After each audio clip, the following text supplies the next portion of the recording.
Amazing. Thank you for joining, everybody. Welcome to the webinar today. We have Tom here, who works for Papyrus, and we have Cecilia, who is going to be talking about her lived experience. As I said, unfortunately, one of our speakers wasn't able to join us today, so it'll be us three. So this is the welcome to the webinar. There's a content warning here, just so you know that these webinars are discussing suicide. If you need to leave the webinar anytime, please feel free to do so, because this will be uploaded to YouTube at another time, and you can watch it later via our website.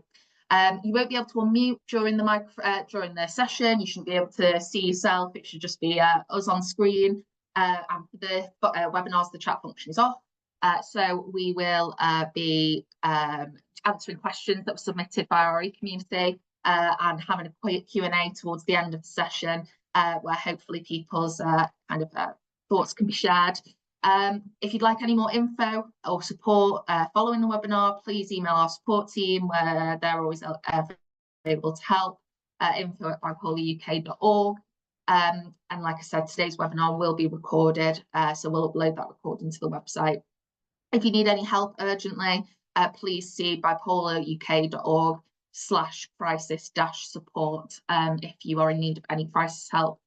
We know that this is a topic that is going to be incredibly close to people's hearts, and something that has impacted lots of people who will be watching. So please feel free to reach out should you need any help on that.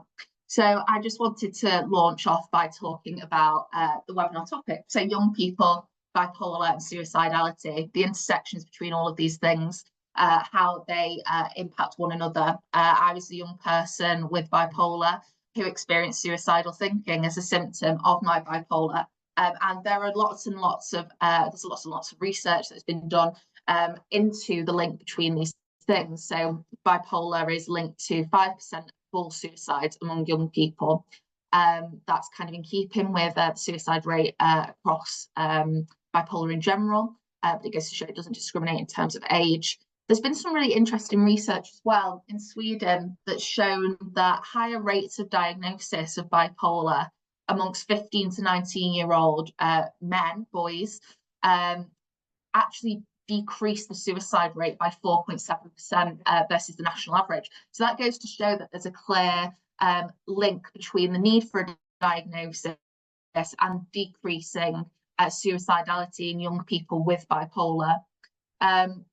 Amongst young people who are under 18, who are diagnosed with bipolar or mood disorders, as many as 1 in 2 attempt suicide.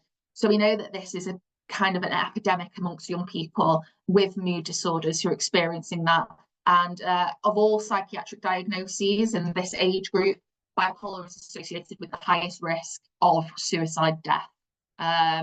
So it's incredibly important that we talk about this today. So I wanted to be able to launch and talk a little bit about my own experiences of suicidality, my own experiences of bipolar, and getting a diagnosis and how it helped in terms of that suicidality. So I was diagnosed with bipolar when I was 19. I was quite lucky in the scheme of things, considering that delay to diagnosis is around 9.5 years.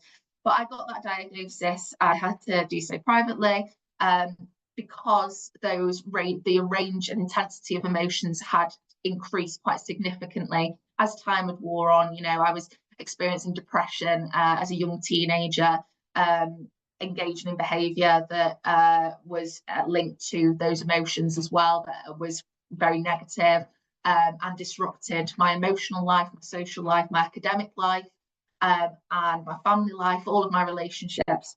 That kind of culminated for me, as I think it does for many people. And suicidality was always a big kind of element within my experience. I found that engaging in, for example, self-harm behaviours was often linked to feelings of suicidal thinking, and that during these depressive periods, which, as I said, worsened with age, those emotions, those feelings started to increase and become more kind of intensified, but also felt kind of more real, I suppose. Another issue I always think as well is people often talk about suicidality in young people as kind of impulsive. And I think for me it was impulsive, but it's always interesting as well, because on the counter of that, we often talk about suicidality when we talk about low mood and we talk about the depressive episodes, but we don't necessarily always address it when it comes to hypomania or mania, and how suicidality and suicidal thinking comes into those periods and states of mood as well. And I found often that during those episodes that were higher, perhaps because they were mixed episodes, not sure, but I definitely experienced suicidality as a kind of maybe a byproduct of that. I don't know if that was to do with maybe impulsivity and the need for, increased risk taking, for example, that made that kind of come more naturally, potentially, with the feelings I was feeling. But I know that was the case for me. So those extreme behaviours were kind of part and parcel of my growing up. Not having a diagnosis, I think, worsened those emotions and those feelings and the way of thinking for me. I think not knowing and being able to identify and understand or cope or manage the symptoms of my bipolar led to a far more I always felt like I was kind of searching for answers and trying to grip to solutions that would help me, but I could never quite grip onto them firmly enough. And I think that it was obviously scary experiencing suicidality, and people obviously have different coping mechanisms for how they deal with those emotions and their way of thinking. For me, as time wore on, and I had more behavioural therapy, I started to be able to recognise the symptom of suicidal thinking as an emotion linked to my mood, or a way of thinking associated with my mood. And I found that trying to remember that bipolar is episodic really helped me. I think that anybody who has bipolar, during those periods where you're unwell, it can feel like it's really hard to get out of it. But I found for me that reiterating that my bipolar is episodic really helped me with those thoughts, because I was able to kind of go, it's really bad now, and my brain is creating this as a kind of, again, like a byproduct of the way I feel. But I know I have periods of stability. I know I have periods where I am well. I know I have periods where I don't think like this.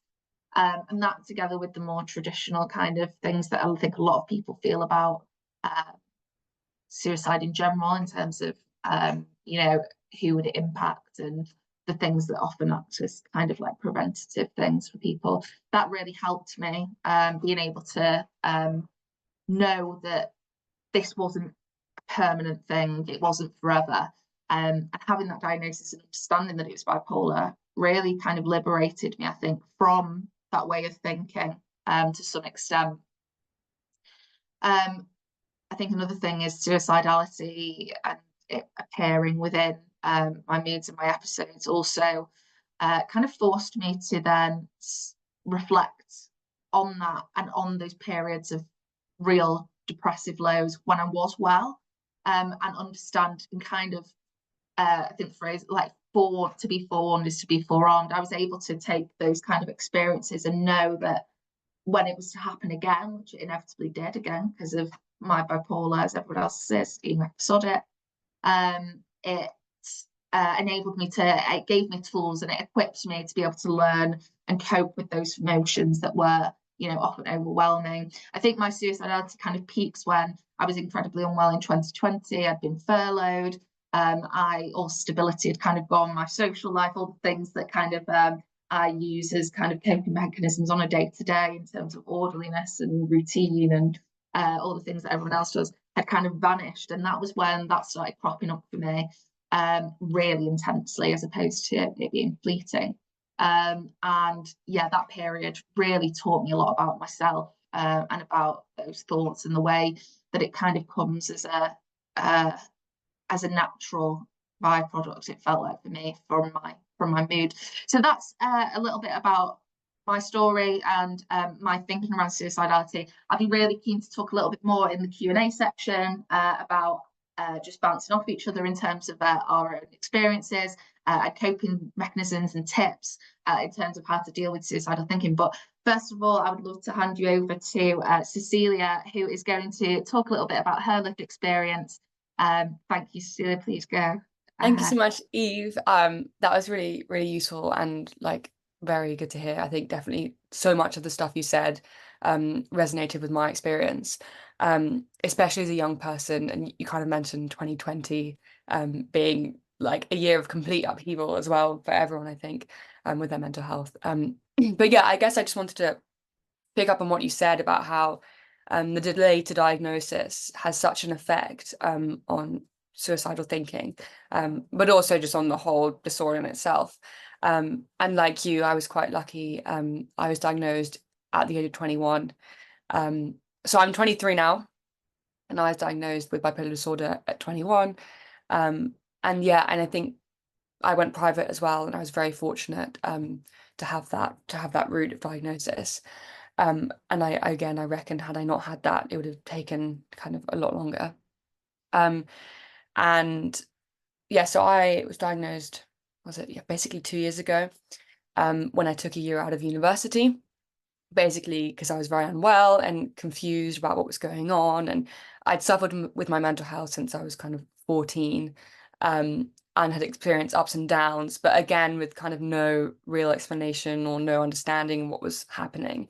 And intertwined with that was suicidal thinking, kind of sporadically, periodically, sometimes often. Like you said, it's episodic. So that had always been such a part of my life and part of how my bipolar manifested. But I'm going to kind of focus on, because the webinar's kind of on young people, I'm going to focus on my experience at university, because I think that, yeah, I think that might be kind of a useful thing to talk about. But basically, I studied my undergrad in music. I studied music, and it was 3 years, but I actually ended up doing it in 4 years. And I'm now studying a master's in the Institute of Contemporary Music, but I've only done 2 weeks, so I'll let you know how that goes. But yeah, so in terms of my undergraduate degree, basically I did the first 2 years. They were interrupted by COVID, so there was a lot of kind of upheaval in terms of my mental health, and everyone else's around me. And then in my third year, at the start, I fell into a very depressive episode. And basically after 2 months, I decided to take a year out. And I had such a strong feeling of like, something is not right, and I can't go on like this. I need an explanation, and I need to understand. And I mean, it was the best thing I ever did. It was extremely difficult. It was an extremely difficult year.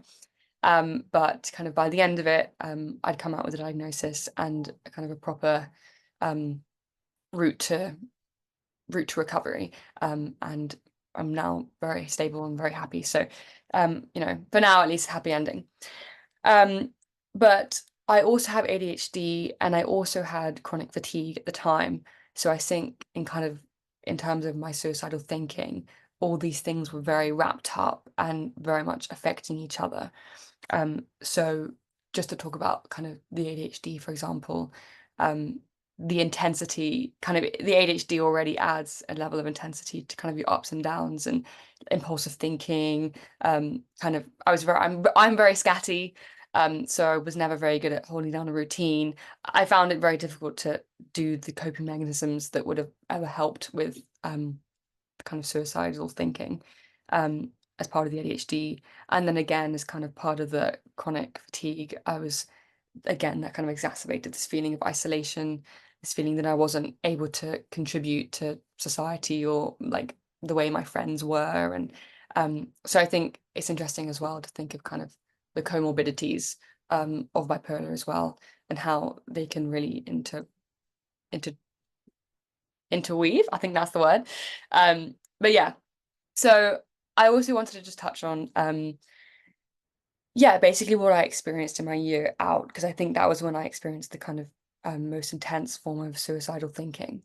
And just to all young people out there, I think this is kind of important to talk about. Social media is like a massive part of it, like at least it was for me.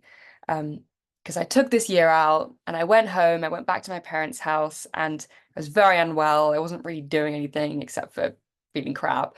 So I just had my phone and I would just scroll on the day to day, and I would see my friends who were still at university kind of getting good grades or like partying with their friends or going on holiday or like succeeding at what I saw to be success, basically. Um, and I remember feeling such an intense helplessness and hopelessness and isolation, and this feeling that like I was falling behind. And I think that was something that very much led to my suicidal thinking. Um, and I just want to say that it's not real. And at the time when I was very depressed, I couldn't see that. I couldn't see that actually I was falling victim to an algorithm that basically is designed to make you to tap into all your insecurities. And that actually like everyone is going through something behind the scenes, and what can appear as a perfect kind of Instagram profile um isn't necessarily that. And it's interesting because when I came back to university, I had quite a few kind of acquaintances who'd said to me, "Oh, your year out looked amazing. Kind of you went to this place and like your photos are great." And I remember thinking, God, like how have I managed to project that image of my year out whilst being extremely unhappy? Um, and it kind of hit home that actually comparison and like that distorted image of reality that young people now are so um kind of it's thrown at us all the time 24/7. So I think that's something just to mention. And as well, in terms of my own experience, I very much think that the nature of what I studied exacerbated it as well. I studied music, and kind of a music career is basically punctuated by ups and downs, kind of auditions, rejections, auditions, success, performances, adrenaline, and the whole thing was a very, very intense kind of career that I was going down and still is. Um, and I was like very sensitive to those ups and downs, and I wasn't able to kind of detach myself from them. They were very much part of like the way I viewed the world and the way I viewed myself. So again, I think just kind of as a young person, be aware of like what you're studying and like the world you've put yourself in, and try and try and mitigate and understand the kind of coping mechanisms you can use. Like I'm still working on it. I still hate rejection and it still can lead me into a depressive spiral. But that's just one example, kind of trying to detach yourself and um realizing that it's not a flaw, it's not an intrinsic flaw to your personality. I think what else? Oh yeah, and this was the other thing I was going to mention was um accessing. I'm going quite sporadically with this chat. There's not really much of a linear narrative here, but I'm just gonna say everything that has come to mind. Um in terms of accessing help at uni, I didn't really, and I think this was due to a lot of stigma. There was support there for me had I chosen to access it. But in my mind, I'd always seen the kind of support for students to be for exam stress or kind of friendship group problems or feeling overwhelmed with the essays you've been set. And I could never imagine myself kind of knocking on the well-being door and sitting in this meeting and um, telling them that I was experiencing suicidal thinking. I dreaded the conversation. I just thought, they're gonna think it's way too much. They're gonna think I'm crazy. It's just gonna be terrible. Um, I don't know if it would have been because I never did it, but in hindsight, I think I wish I had accessed the support that actually was available. Um, but I very much felt that like I would be I would be deemed too much, or it would be deemed too crazy, basically. It would scare people. Um, and this was the same with my friendship group. Like I was too afraid to talk to people. Um, I mean, afraid, I think is the wrong word. It's a very brave thing to do. Um, but I think I was too embarrassed, I suppose, or worried that I would come across as too much. And this was the same with my family as well. I was worried about scaring them. I was worried about making them anxious. And I think prevented me from really speaking about it. And it wasn't until I found friends with bipolar disorder where I kind of felt that I was very able to speak to them about it, because it was something I knew they would understand.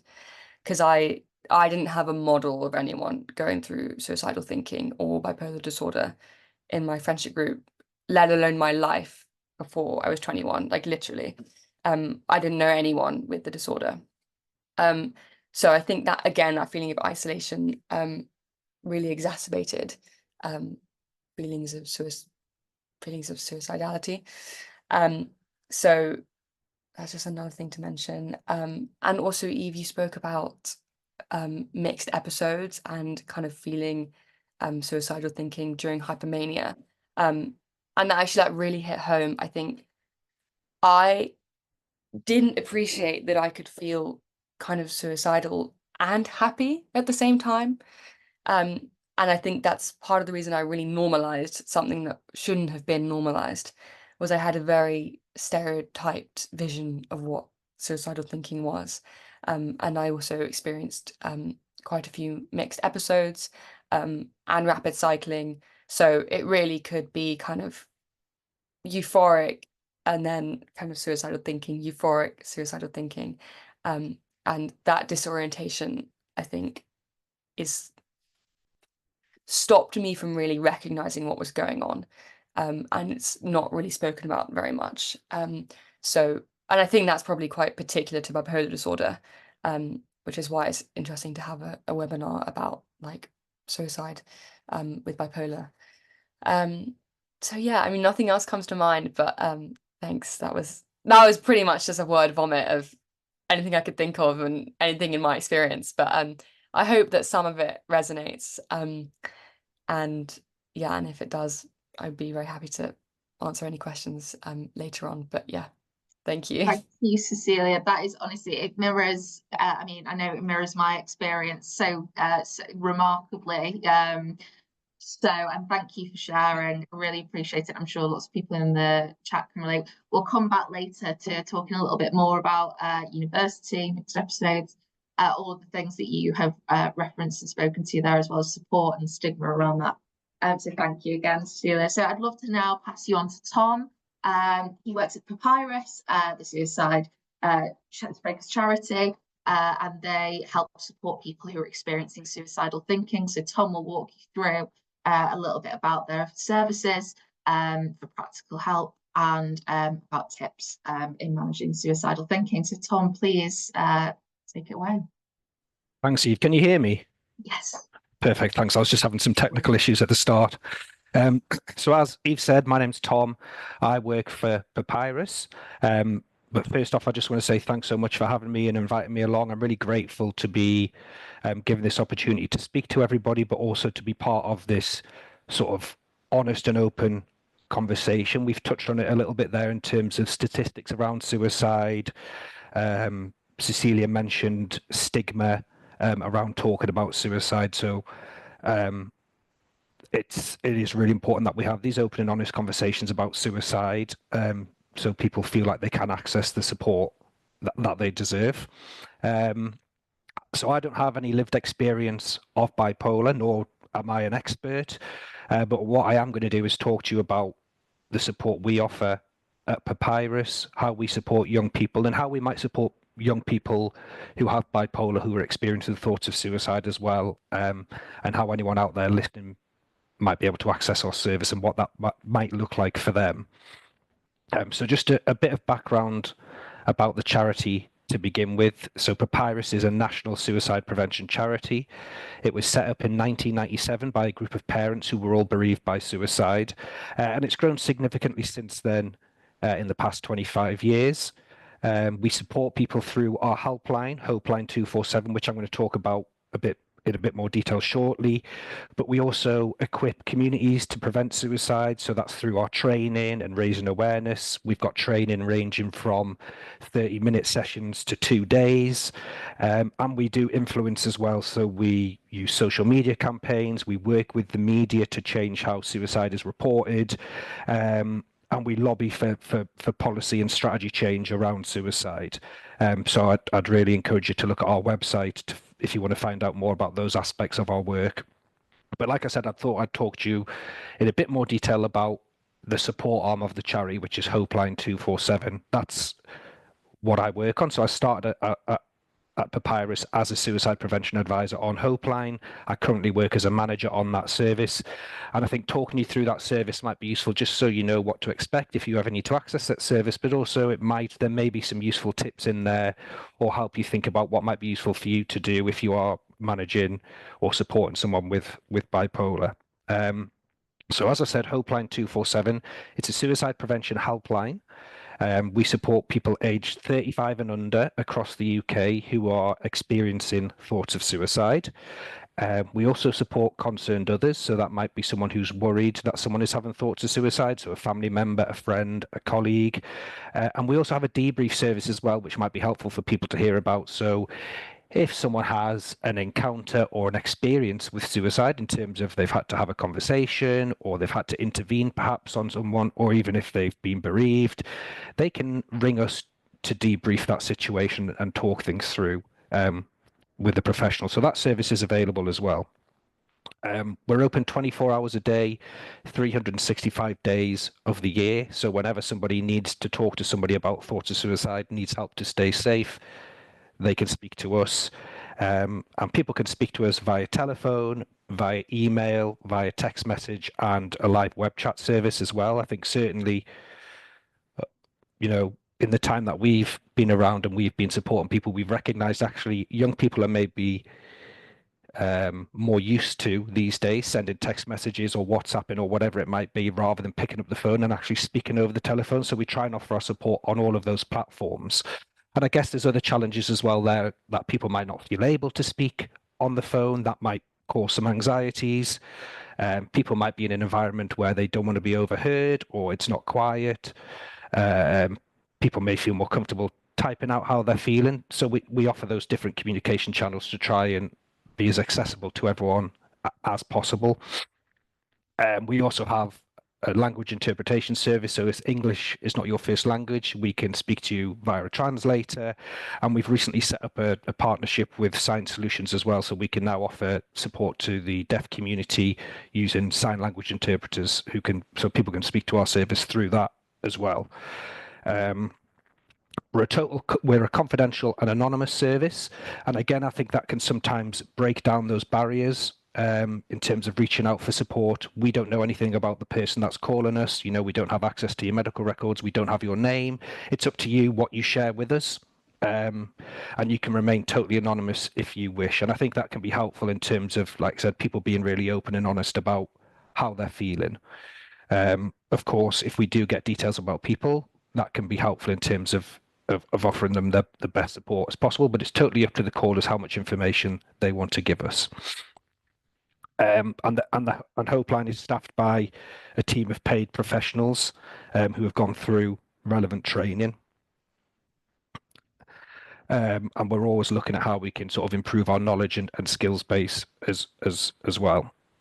So in terms of what support looks like, what might it look like when you give us a call or you get in touch with our service? The first thing we do is we ask directly about thoughts of suicide.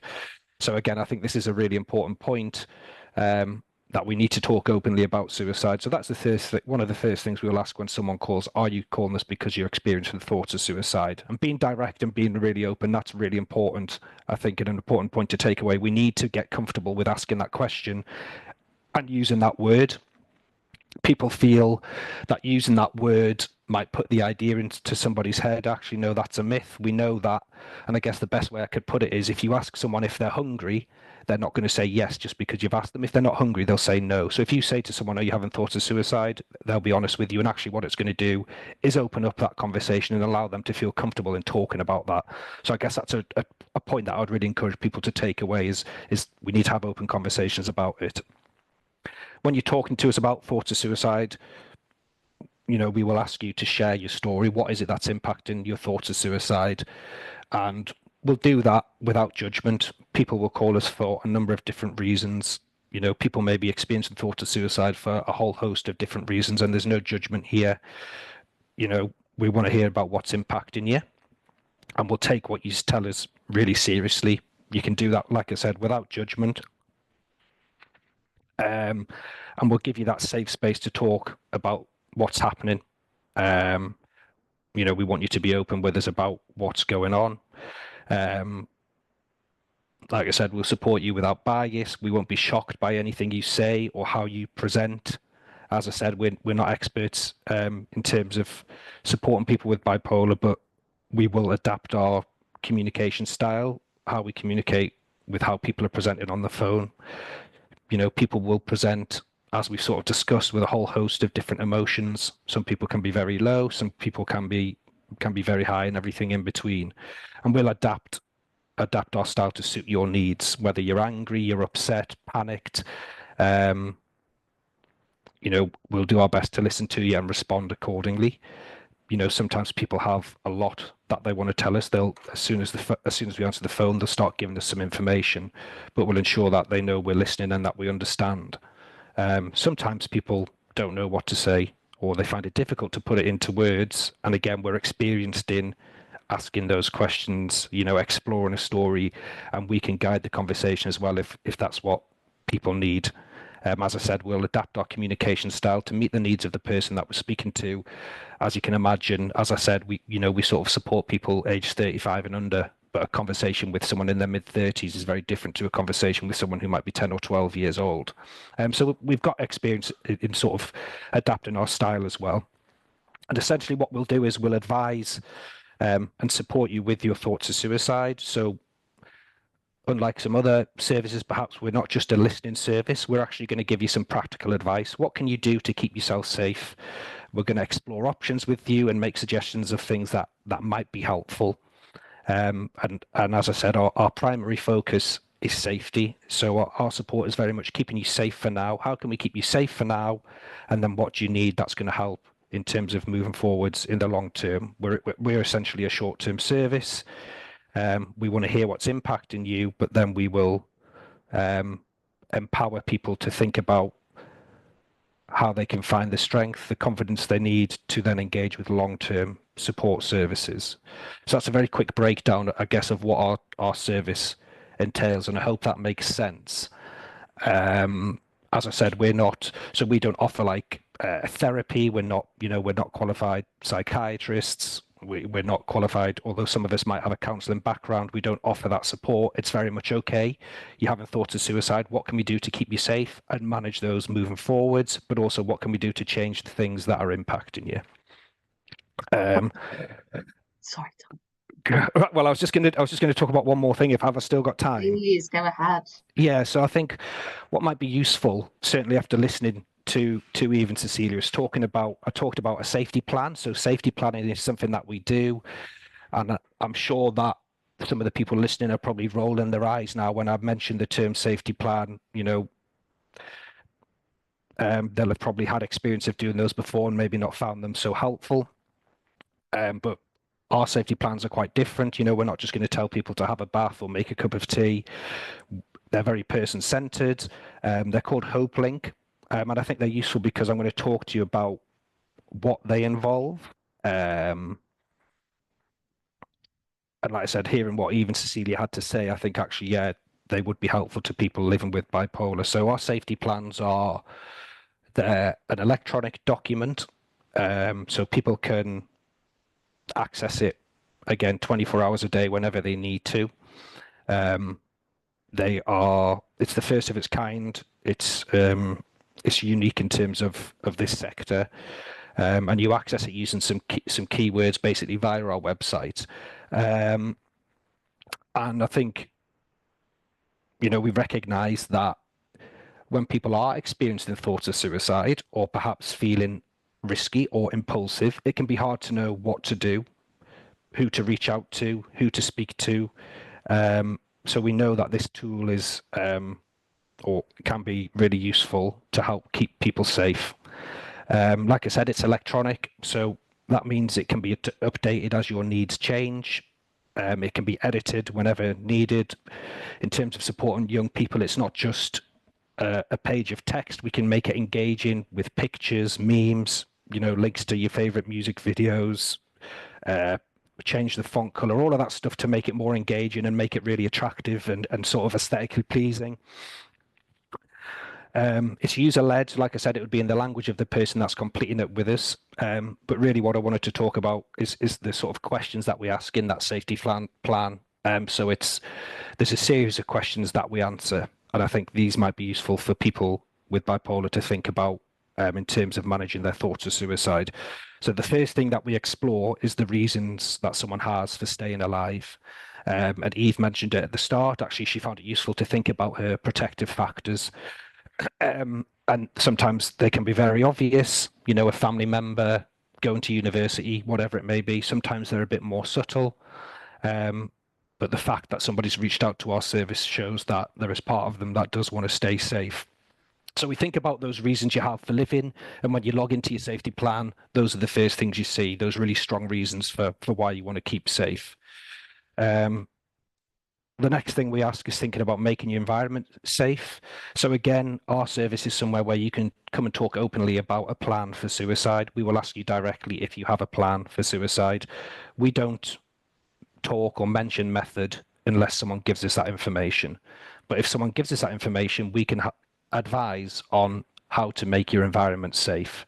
So if someone tells us about a particular plan that they have, we can give them advice on how to disable that plan or take away that impulsivity. We've talked again about risk-taking and impulsivity today.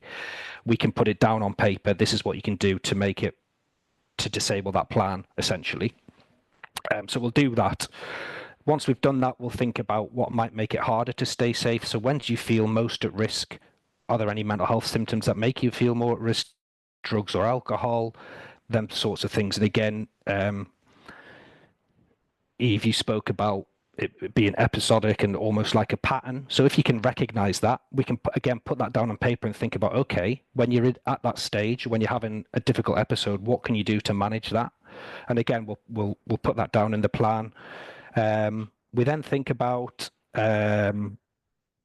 what you can do to keep safe. So I think, again, we recognize you can make your environment safe, but that isn't necessarily going to take your thoughts of suicide away. They're still going to be there. So it's thinking about, okay, how can we manage that? And again, you both sort of spoke about coping strategies, distraction techniques. So we think about that, what has helped in the past? What do you like to do?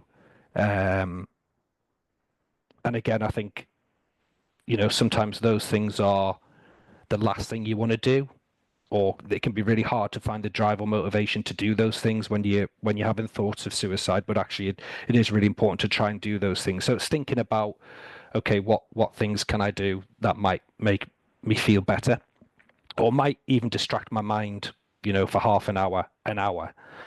So we'll think about that. And again, if people are struggling to identify things that they can do, we will give them advice or give them suggestions of what they might be able to try. So again, on our website, we've got a document called coping strategies. We've got a document called distraction techniques. There's things around being creative, whether you want to do something physical, doing something productive, doing something soothing. There's loads of different suggestions on there. And it's thinking about which one of those things can I do? Which one of those things have I found helpful in the past? Is there somewhere safe that I could go to? So again, we put all that information down. And again, it's just useful. So if you are, struggling with thoughts of suicide, feeling impulsive, you can log into your safety plan and see, okay, here are some things that I found helpful in the past. These are some things that I can try. And again, they're not necessarily going to take your thoughts of suicide away, but they might help you get through a difficult hour, 2 hours, or, until, you're with some friends, whatever it may be. And we also check in on sort of self-care. So we know, and again, these things are sometimes the hardest things to do when you're feeling this way, but making sure you're eating and drinking enough, making sure you're having some rest, spending time with other people, doing things you enjoy. All of those self-care bits, I think, can be forgotten. So it's really important to try and remember to do those things, because we know that they will make us feel better. We also try and recognize people's strengths. And this can be a difficult question to ask is, what strengths do you think that you have? It's almost like a job interview type question. But again, our advisors are experienced in recognizing those strengths. And if we just think again about Eve and Cecilia, hearing your stories, you know, you've obviously both used a huge amount of strength just to be so open today in front of a group of people. That takes huge courage. And again, you know, that's something that we would reiterate to our callers, to actually be open about how you're feeling takes a huge amount of courage. And that is something you can use to keep safe. You know, Cecilia obviously talked about being a musician, that creativity. That's what a lovely quality to have. That is something you can use. Do creative things when you're not feeling at your best, and that will help. So we think about those strengths and how you can use those to keep safe. And then the last part of that plan is thinking about, you know, who can you reach out to? So if I am in crisis, who do I need to speak to? But also a long-term support plan. So what support you want, and how do you access it? And again, if I just use Celia as an example, she mentioned ADHD. We wouldn't be able to sort of provide long-term support for that, but it would help you find where to go to access that support. So hopefully that's just a useful practical tool to have, I think. Anyone can look at our safety plan framework on our website as well. So even if you're not experiencing thoughts of suicide, I think maybe answering some of those questions might be helpful to people in this community, because it gets you thinking about the strengths that you have as a person. And I have no doubt everybody who's listening to this will have some really great strengths that they can use to manage their condition. And just think about how to look after yourself in those difficult moments. But having that somewhere, written somewhere or stored somewhere, I think is really helpful. And in terms of our other support, as I discussed, we also support concerned others. So if you're a family member, a friend, a colleague worried about someone else, we'll talk to you about how you can support someone with thoughts of suicide, how to have that conversation, how to make an environment safe, the different support options. And again, as I mentioned, we offer a debrief service as well. So if you've had an encounter or an experience of suicide and you feel like you want to chat that through with somebody external to, you know, your network or your workplace, whatever it may be, we can offer that support as well. So we know that suicide can bring up various emotions, so it may be beneficial to talk those through with us, you know, in relation to that. And I think that's a very quick overview of what we do, and hopefully that's been helpful in terms of giving some advice about how to manage thoughts of suicide. That's really helpful, Tom. Thank you. I think it's really interesting as well hearing about the work that you do, because we know, you know, from experience that as you were saying, Cecilia, it's hard to know who to go to when you are in periods of crisis, and who to reach out to and who to talk to, especially when you don't know anybody with it as a young person. You know, it's quite rare to have a diagnosis really early on, I think, or, you know, in your early teens, so your late teens. And having a service like Papyrus helps to really fill that that gap for a lot of people that people have, in terms of not having somebody to necessarily go to, or a care plan, or an assigned psychiatrist, especially if you're getting a diagnosis privately. You kind of get, you know, then thrown out into the wilderness as such. So thank you so much, Tom. It's really helpful, and some really useful tips there in terms of coping as well for people. So I just wanted to move on to the Q&A section now. So I wanted to first off talk to you, Cecilia. It was really interesting listening to you talk about kind of university and your experiences there. They really, like I said, mirrored my experiences of going, and my depressive episode really significantly worsening when I was there when I first started. I'd love to hear a little bit more about if you feel that university is kind of a trigger, and how you coped with that in the long term, and what advice that you would give to somebody who is trying to who's starting that new journey, and, you know, starting university or starting maybe a new job, or going into that kind of world. Yeah, I always say to people that university was the best and worst time of my life. It's just intrinsic to the experience is a level of emotional intensity and up and down. It's the first time you leave home. I mean, for many people, it's the first time you leave home. It's a completely different environment. It's not like school. You don't have the same amount of structure. You're having to meet a whole new group of friends. You know, it's for a lot of people, it's the first time they kind of enter serious relationships, like going out partying, alcohol, I mean, drugs, everything kind of comes into the equation, and it's a huge change. And I think for anyone it's very intense, but let alone for people with bipolar disorder. I definitely think university was the trigger. for my kind of first major episodes. And in terms of advice, like, I really would just say that honestly, nothing matters besides being healthy and happy, and that should be your priority over all else. Like, academic pressure is such a massive thing, but it does not matter. Like, getting a first, it doesn't matter. Like, it really, at the end of the day, is not that important. So I think being able to really hold on in your head to what actually will make you happy and what actually matters, and being able to put yourself first, and basically kind of drown out the noise of, I should be doing this at this stage of my life. I should have this many friends. I should be going out every night. Why am I not having a great time? Why am I not achieving the best grades? Like, just to drown out the noise and basically simplify your life to just, looking after yourself. And the rest will follow. That was my coping mechanism. And it took me a while. It took me to my last year to kind of get my priorities straight. And then once I did, everything else followed, because actually I was happy and I was stable and I was able to make the most of the experience. But also, I do just think no matter what you do, it's just an intense experience. Like, it's just part of the process. So, also ride that wave. It's always going to be hard. But yeah, I hope that answers the question. Yeah, it's really interesting, and it's really interesting as well, you're touching on the idea of, like, kind of the services feeling maybe not adequate for people living with mental illness. It felt maybe that it was more equipped for poor mental health, or for people to chat about things that do impact on a day-to-day, but not necessarily those more serious kind of illnesses. And I know I definitely found that, kind of, we had like therapists at university, and I'd go and explain symptoms I was experiencing, or when I had a diagnosis, talk about the diagnosis. And there was often a kind of bit of a, this is above the kind of my expertise level, which is absolutely fine. But I think when you're in those environments, they're who you turn to, aren't they? So it's really important that people working within those environments kind of know more about bipolar, about the stigma and the difficulties that kind of arise for young people who are going to them, because often it's the first place you go to for support and help. Sorry. No, I was going to say that I think that was one of the reasons I was very reluctant to ask for support. I kind of saw myself in this room and them telling me, like, whoa, this is way above my pay grade.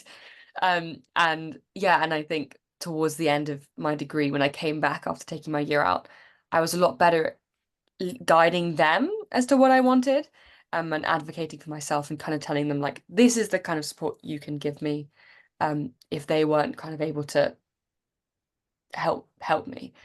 So I think you can just ask for what you want as well, and often they're very happy to help. So you can guide them if you feel that they're not able to guide you. Okay.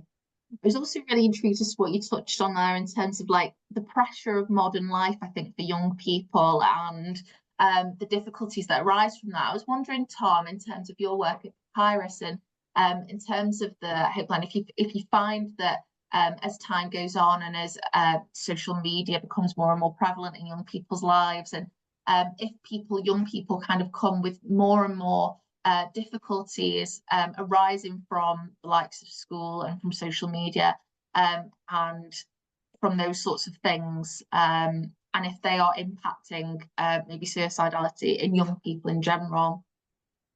Yeah, it's something that we hear a lot on Hopeline. We'll often speak to people, and obviously we're at a time of year now where people are heading off to university. We've just gone through sort of results season.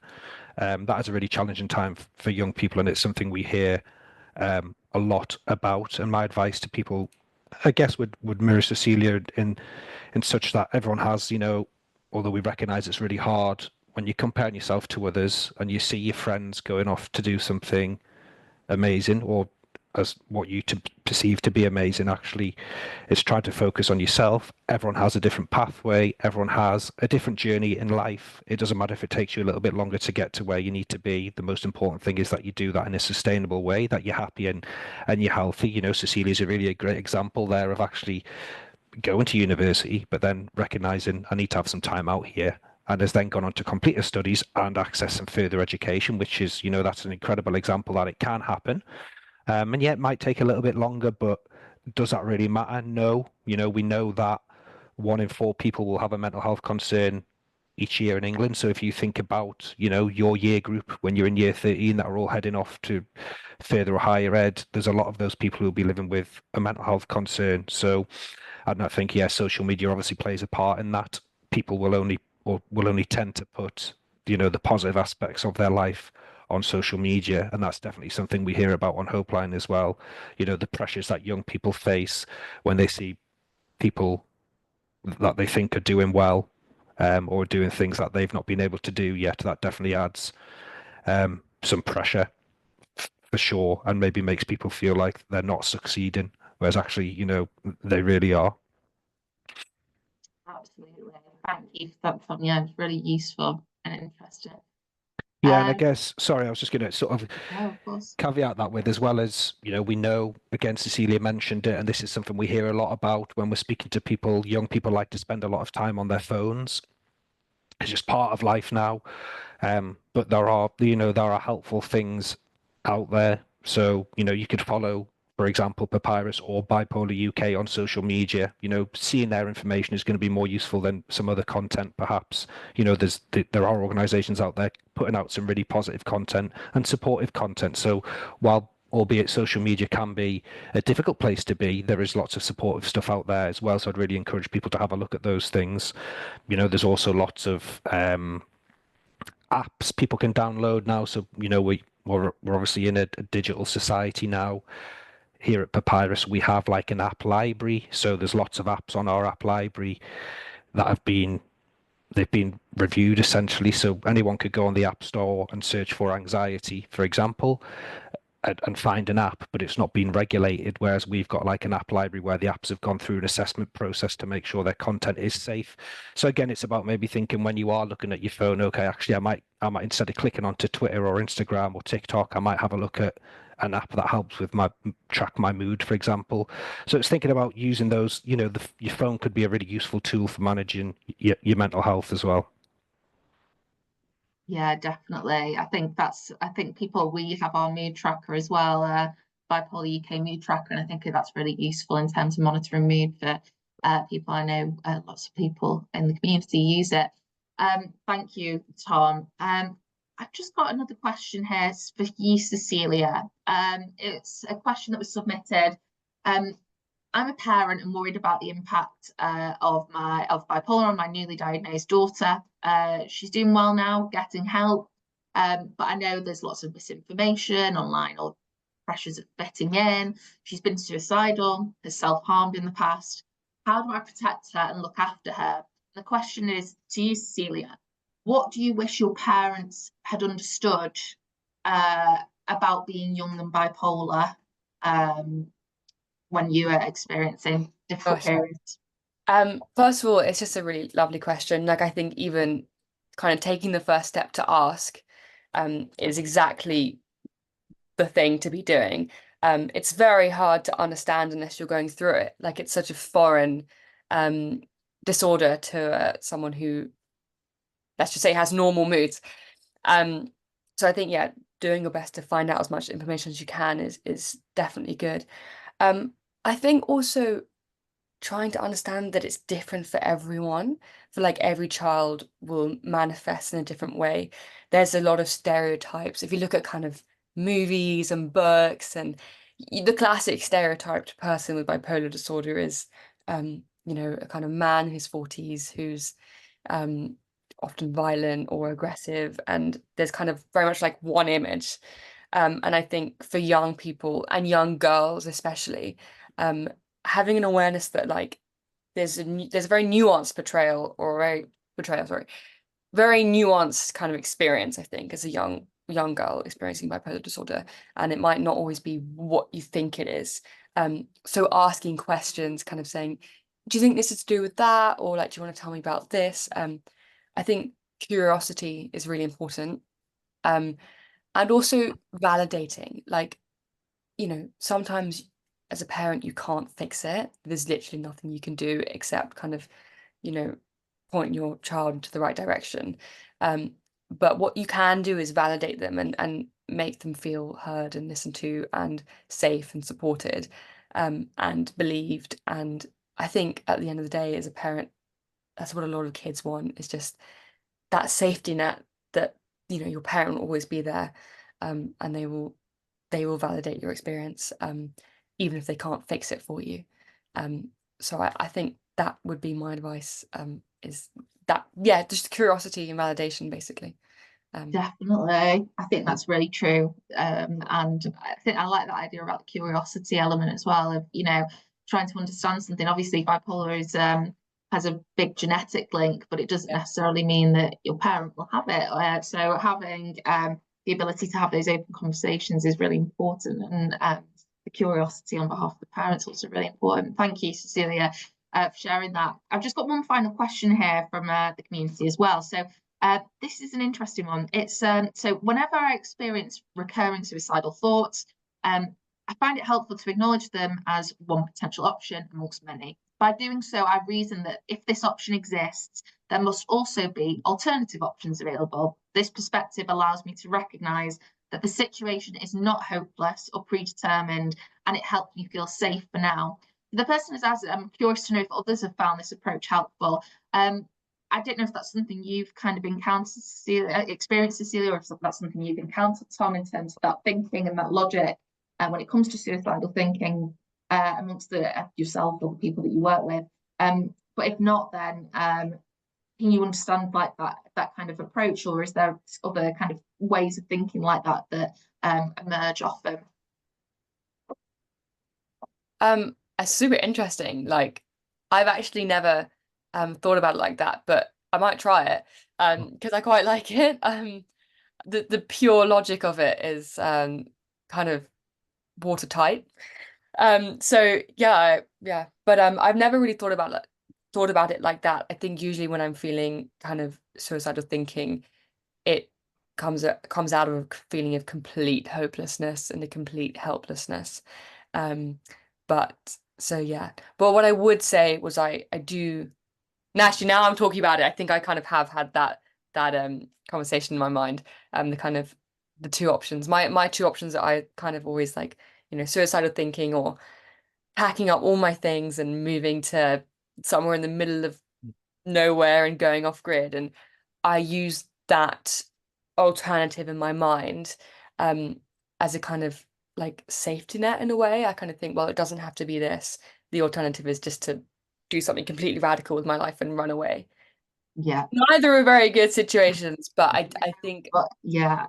But the other option, I do kind of semi-relate, but that's a really interesting way of approaching it, I have to say. Yeah, it really is. I'm gonna have to put time now, unfortunately, as it's 1:30. But I just wanted to say such a huge thank you to both of you for joining us for this webinar. Your experiences and advice is, I'm sure, incredibly useful to everybody watching. And it's been a pleasure to chat through with you.